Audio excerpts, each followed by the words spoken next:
Kita akan masuki renungan firman Tuhan dengan judul Rahasia Akhir Zaman yang nanti akan dibawakan oleh Pastor Paul, dan kita akan berdoa. Silakan Pak Ujang di unmute, Pak.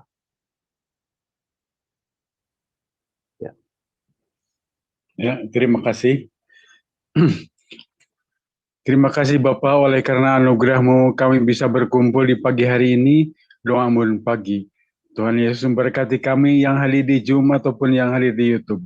Sebentar kami masuk mendengarkan firman Tuhan yang akan Kau pakai untuk menyampaikannya, Pastor Paulus, yang Tuhan memberkati, memberikan roh hikmat, roh pencerahan.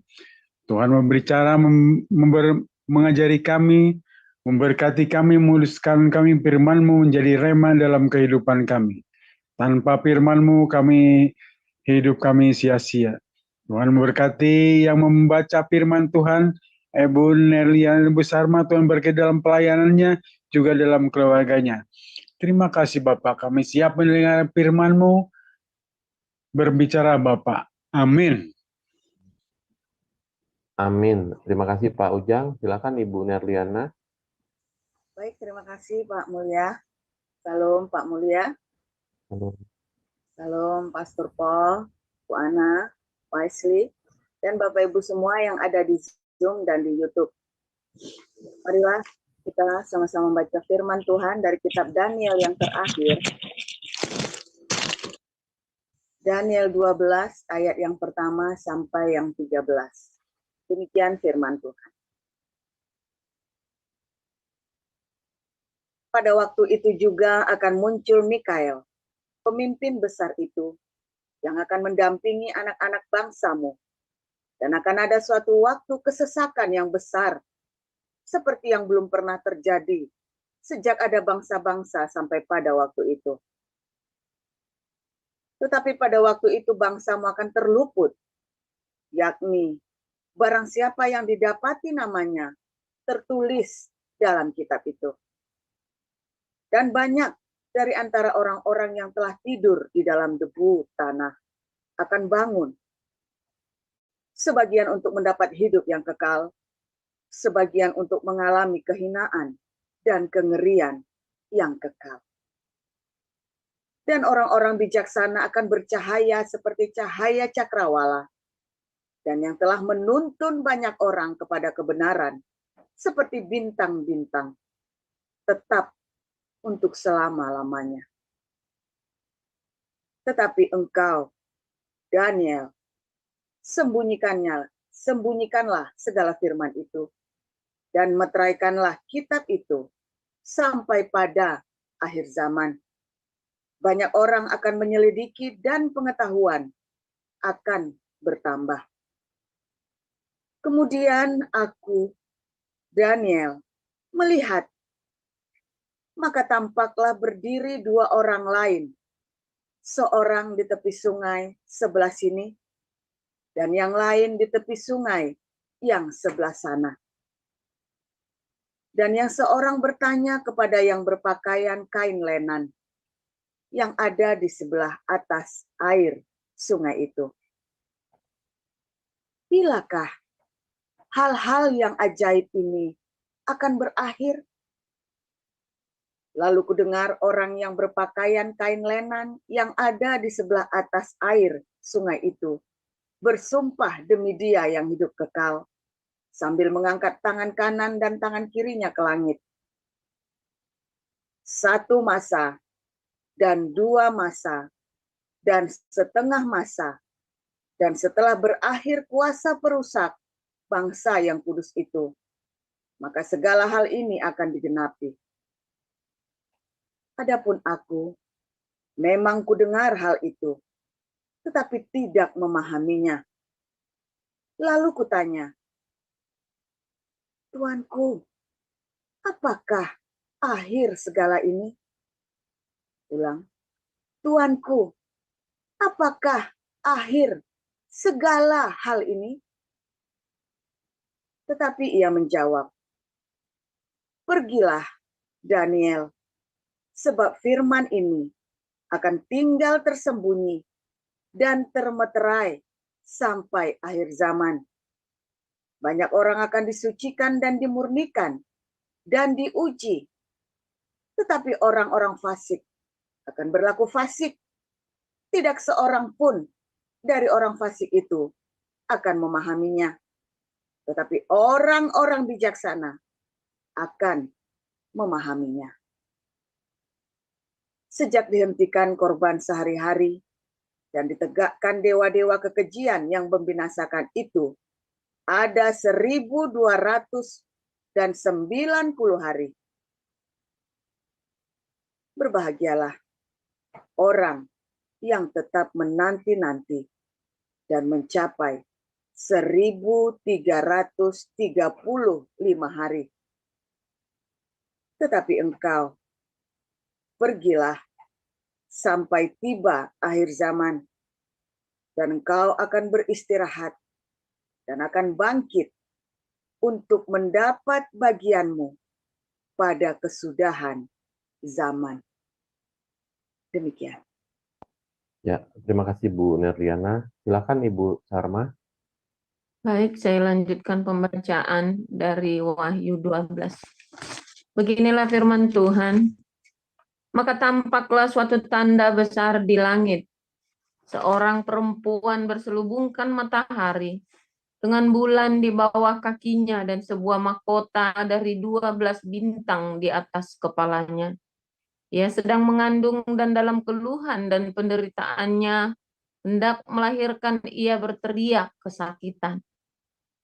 Maka tampaklah suatu tanda yang lain di langit, dan lihatlah, seekor naga merah padam yang besar, berkepala 7 dan bertanduk 10, dan di atas kepalanya ada 7 mahkota, dan ekornya menyeret sepertiga dari bintang-bintang di langit dan melemparkannya ke atas bumi. Dan naga itu berdiri di hadapan perempuan yang hendak melahirkan itu untuk menelan anaknya, segera sesudah perempuan itu melahirkannya. Maka ia melahirkan seorang anak laki-laki yang akan mengembalakan semua bangsa dengan gada besi. Tiba-tiba anaknya itu dirampas dan dibawa lari kepada Allah dan ke tahtanya. Perempuan itu lari ke padang gurun, di mana telah disediakan suatu tempat baginya oleh Allah, supaya ia dipelihara di situ 1260 hari lamanya. Maka timbullah peperangan di surga. Mikael dan malaikat-malaikatnya berperang melawan naga itu, dan naga itu dibantu oleh malaikat-malaikatnya. Tetapi mereka tidak dapat bertahan. Mereka tidak mendapat tempat lagi di surga. Dan naga besar itu, si ular tua yang disebut iblis atau Satan, yang menyesatkan seluruh dunia, dilemparkan ke bawah. Ia dilemparkan ke bumi bersama-sama dengan malaikat-malaikatnya.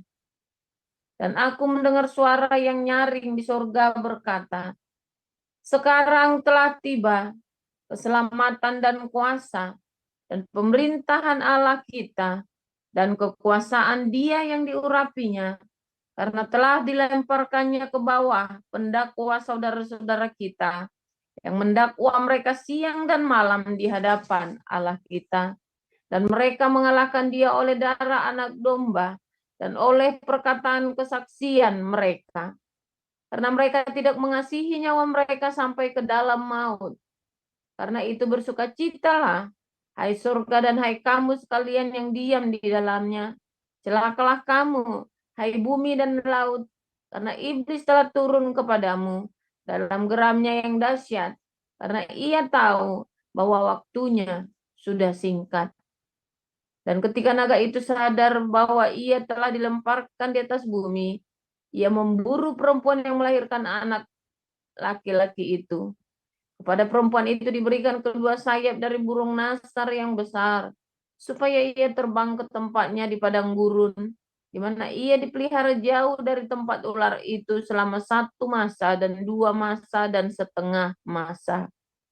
Lalu ular itu menyemburkan dari mulutnya air sebesar sungai ke arah perempuan itu, supaya ia dihanyutkan sungai itu. Tetapi bumi datang menolong perempuan itu. Ia membuka mulutnya dan menelan sungai yang disemburkan naga itu dari mulutnya. Maka marahlah naga itu kepada perempuan itu, lalu pergi memerangi keturunannya yang lain, yang menuruti hukum-hukum Allah dan memiliki kesaksian Yesus. Dan ia tinggal berdiri di pantai laut. Demikian. Ya, terima kasih Bu Sarma. Silakan, Pastor Paul. Ya, tolong tampilkan ayat 11 tadi.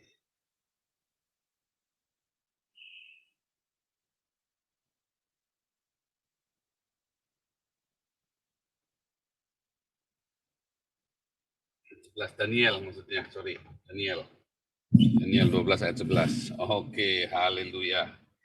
Bahagialah orang yang mendapatkan rema dari Tuhan Yesus, karena hidupnya akan selalu dipenuhi dengan kemenangan. Ya, saudara-saudara, kalau Anda ingin hidup dalam kemenangan, hidup dalam berkat Tuhan, hiduplah dengan rema ya. Hiduplah selalu tiap hari ya, baca Logos, dengarkan firman, tapi juga apa saudara, diakonia ya. Nanti saudara akan hidup dalam kemenangan, percaya saya. Anda yang sedang dalam kesulitan dalam pekerjaan, Anda yang kesulitan di dalam keluarga, ada masalah konflik. Kami dulu begitu ya, kita tetap baca Alkitab dan kita tetap berdiakonia saudara ya. Kita selalu sediain ya susu 1 dus ya, si 24 ya. Jadi kalau kita ada ini, kita selalu bagi-bagi beras, selalu ada di bagasi ya. Kita bungkusin 5 kilo saudara ya. Dalam segala kekurangan saudara, kita tetap berdiakonia. Nah, tentu saja nggak langsung terus Anda hari ini diakonia, setahun ini diakonia, tahun depan mulai, enggak saudara ya. Ada tuayan cepat, ada tuayan yang lambat. Nah, yang paling penting Anda jaga dalam kekudusan supaya apa saudara? Supaya waktu nuai jangan busuk. Nah, ya. Maaf ya, itu tadi istilah saya mempersingkat. Saudara sudah tahu ceritanya ya. Cuman intinya saya mempersingkat. Nah, karena saya mau cerita tentang ini tadi ya. Coba Anda lihat ya. Sejak dihentikan korban sehari-hari dan ditegakkan dewa-dewa kekejian membinasakan ada 1.200 dan 90 hari. 1.200 dan 90 hari, lihat ayat 12-nya. Berbahagialah orang yang tetap menanti-nantikan mencapai 1.335 hari. Itu berarti selisihnya 45 hari, saudara ya. Selisihnya 45 hari. Nah, kalau itu adalah Paskahnya tidak bertepatan dengan hari Sabat, ya maka hitungnya 5 hari, saudara ya. Dan kalau Yesus disalib hari Sabtu, Rabu, Kamis, Jumat, Sabtu, lalu dihitung tambah 45. Nah, itulah Pentakosta, ya saudara ya. Itu maksudnya itu saudara ya. Menanti-nanti ya, sejak coba tadi ayat 11-nya tadi bagus dari ayat 11-nya. Sejak dihentikan korban sehari-hari, stop. Yesus, Efesus 2 ayat 15, dengan matinya Yesus di kayu salib, ia membatalkan hukum Taurat dan segala ketentuan di dalamnya. Ya, saudara ya. Kemudian, jadi kan dihentikan semua, ya. Dihentikan korban sehari-hari. Ditegakkan dewa kekejian, yang membinasakan itu ada 1.200 dan 90 hari. Artinya, selama 3,5 tahun pelayanan Yesus, ya kurang lebih 3,5 tahun pelayanan Yesus, ditambah 50 hari Pentakosta, saudara ya. Nah, saudara, tadi yang dewa-dewa kekejian membinasakan itu sebetulnya salah, saudara ya. Abomination ya, sebentar. Tolong tampilkan The Net Bible-nya ayat 11. The Net Bible, ya. Nah, itu. Ayat 11-nya tadi dikasih warna ya. 11 dan 12. Daily sacrifice is removed. And the abomination, nah, daily sacrifice removed, itu karena Tuhan Yesus kan? Nah, terus, and the abomination that caused desolation is set in place. Itu apa saudara? Jadi itu ceritanya, memang penggenapan itu adalah ketika akhirnya,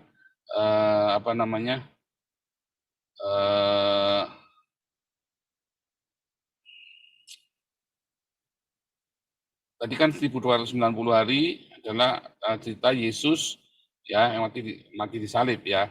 Nah, sorry saudara ya, itu kan terbalik, bait Allah kan terbuka saudara ya, tabirnya itu ya. Kemudian orang-orang Roma itu mulai, saudara ya, mulai intervensi ke dalam ibadah-ibadah orang Yahudi. Sejak itu, kenapa saudara? Karena para orang Farisi, ahli Taurat, imam membujuk rakyat jelata Yerusalem untuk teriak-teriak apa? Salibkan Yesus, bebaskan Barnabas. Padahal Pilatus dan Herodes berkata, aku tidak menemukan kesalahan pada orang ini. Lalu mereka minta supaya Yesus Barnabas dibebaskan. Itulah titik masalahnya mengapa terjadi akhirnya penghancuran bait suci dan perang Bar Kokhba 170 tahun kemudian, tahun 70 dan tahun 135, saudara ya. Nah, jadi intinya apa saudara? Ayat 12-nya, diberkatilah orang yang menunggu sampai hari ke-1335 saat Pentakosta. Ya. Nah, saudara, apa ada yang nggak nunggu? Banyak, saudara. Waktu Yesus disalib itu orang bubar jalan, saudara, murid-muridnya itu yang ada ribuan itu, saudara ya. Bubar jalan. Ya. Waktu bubar jalan itu, yang akhirnya kan kumpul lagi itu. Hanya 120 orang, saudara. Dan dikatakan berbahagialah orang yang menanti-nantikan. Ya, Roh Kudus.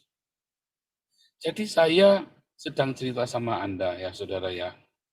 Kalau Anda tadi balik ke Wahyu 12, ya bagaimana si naga itu akan ngejar orang-orang yang satu punya Torah, itu orang Yahudi, dua orang punya kesaksian Kristus, ya, orang punya Torah dan punya kesaksian Kristus, saudara.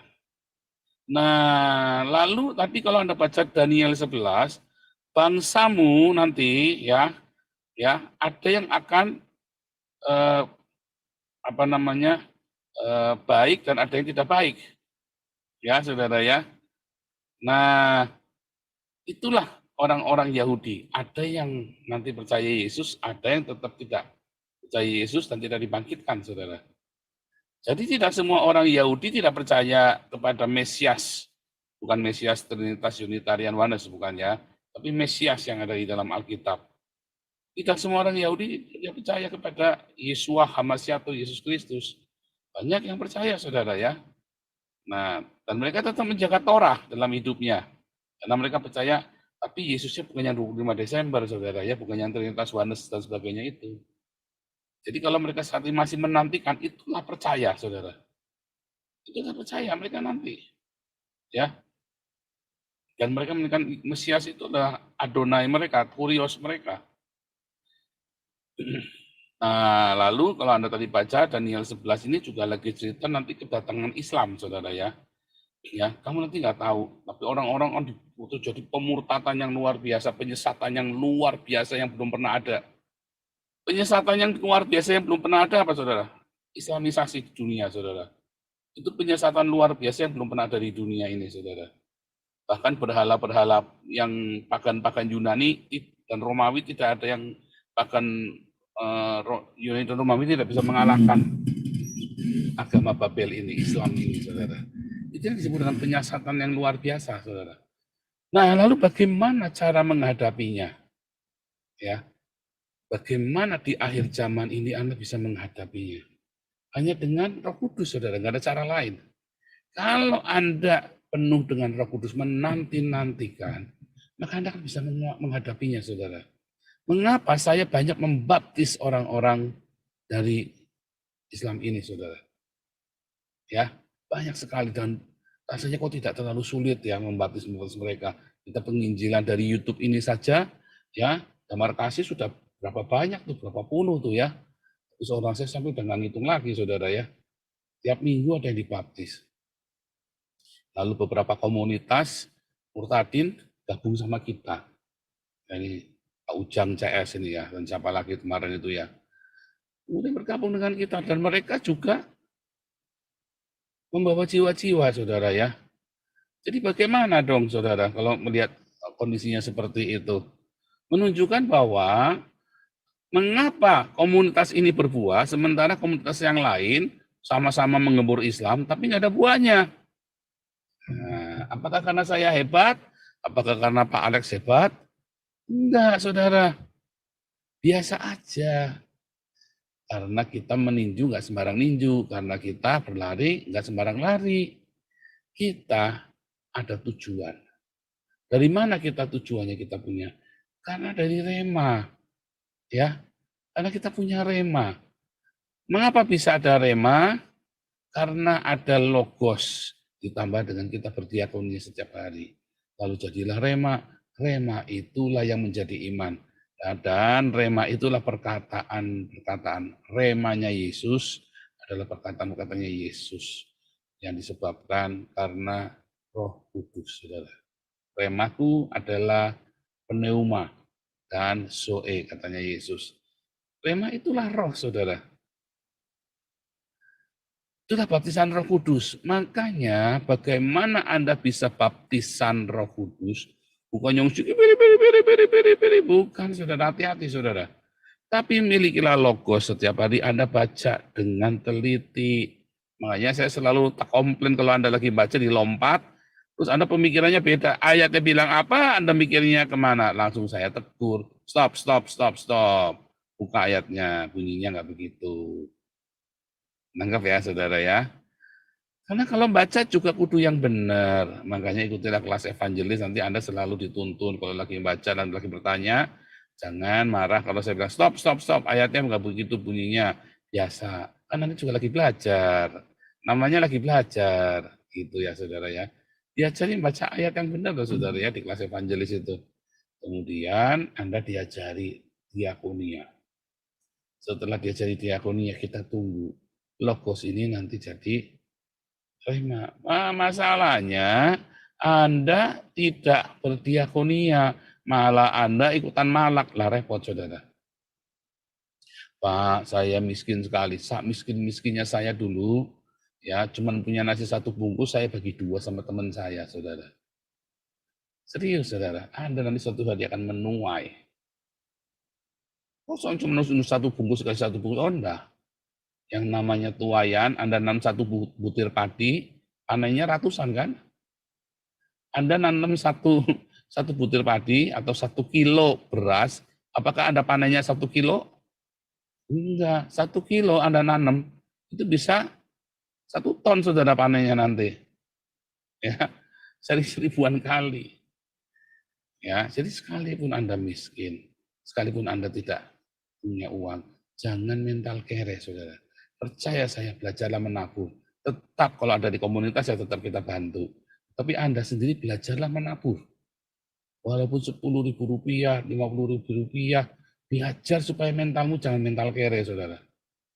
Serius, saudara ya. Nanti logos yang kamu dengar akan jadi rema.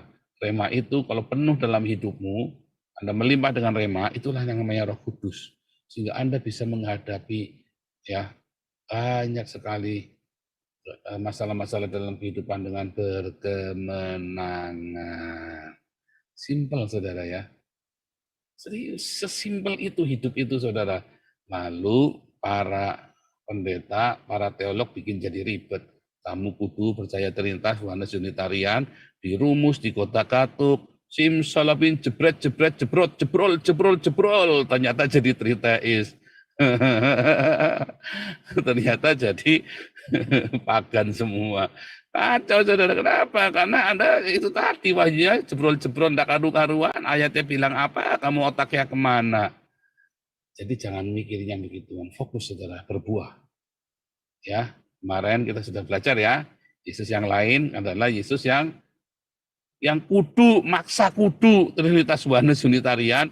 Yang Yesus yang lain adalah Yesus yang diberitakan oleh Islam juga, saudara. Itulah penyesatan, saudara, sebetulnya. Ya, yang diajarkan oleh Islam, Yesus yang lain yang tidak menggenapi hukum Taurat. Islam kan Yesusnya tidak menggenapi hukum Taurat. Waktu bayi bisa oe-oe, bisa ngomong kayak bayi ajaib itu, saudara ya. Waktu 12 tahun bisa bikin mujizat, enggak boleh ya. Di dalam Taurat enggak boleh, harus 30 tahun, saudara. Harus 30 tahun syaratnya, saudara ya. Harus ada penggenapan, ya.